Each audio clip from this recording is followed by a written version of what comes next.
Voici le fameux plat de garba attiékéton que les Ivoiriens aiment tant. Et ils ne sont pas les seuls.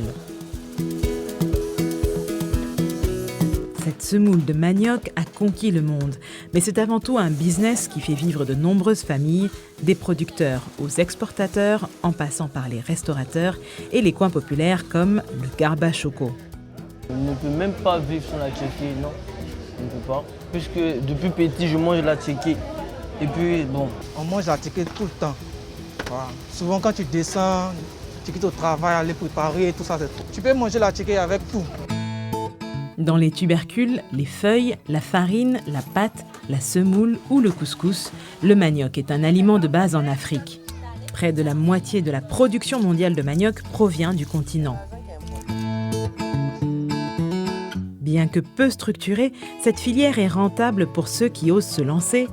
Comme Mamadou Silla, cet exportateur a reçu de nombreuses récompenses pour ses activités dans le développement de la tchéké.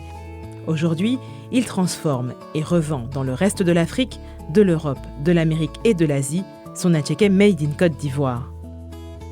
Les Latinos, les Haïtiens, les Africains des autres pays, tout le monde consomme de la kéké. Quand ils goûtent, ils reviennent.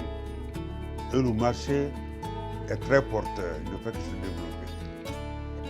C'est vrai, la kéké de Côte d'Ivoire est exceptionnelle. Plusieurs facteurs peuvent intervenir. Il y a la qualité de la terre et le savoir-faire.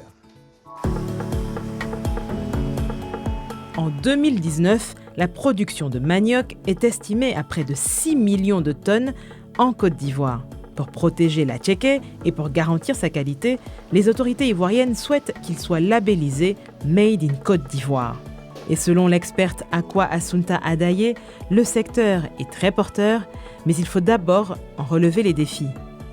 Le premier défi, c'est que la production du manioc doit pouvoir subvenir aux besoins alimentaires de la population ivoirienne qui est estimée à plus de 22 millions d'habitants. Le deuxième défi, c'est la concurrence sous-régionale, à savoir le Burkina, le Mali.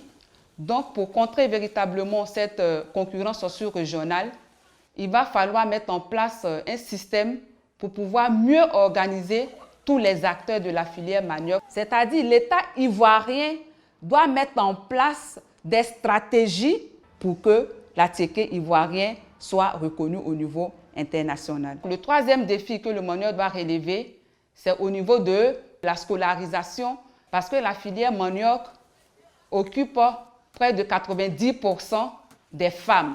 Et nous savons que la majorité des femmes est analphabète. Bien que la filière manioc soit encore insuffisamment structurée, le développement des exportations de son dérivé attiéké augure de beaux lendemains pour l'économie ivoirienne si le pays décide d'en faire un produit phare, tout comme le cacao de Côte d'Ivoire.